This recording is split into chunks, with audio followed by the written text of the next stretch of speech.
Naiinis ako sa nagtitinda ng mga fishball kikiam na yan. Na-trauma kasi ako eh. Bumili ako ng fishball kikiam squid ball. Ang dami ko pa nga binili. Binigyan pa ako ng yung plastic cup. Doon ko nilagay. Nung kumuha na ako ng sausawan, syempre, sarap ng suka. Di ba pagka yun yung mga sausawan mo eh. Dinamihan ko ng suka. Nung kinakain ko na, halos mauubos ko na, hindi ko pa rin malasahan yung sausawan. Hindi ko pa rin malasahan yung suka. Ang pangit, parang ang pangit ng timpla nila. Nung mauubos na, hindi na ako nakatiis. Sabi ko dun sa nagtitinda, ang pangit ng lasa ng ano nyo, sauce nyo, nung suka nyo.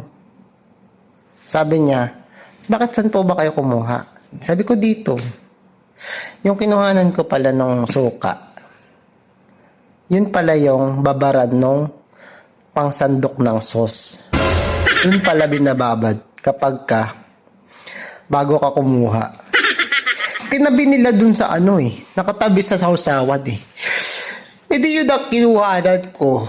Kala ko suka.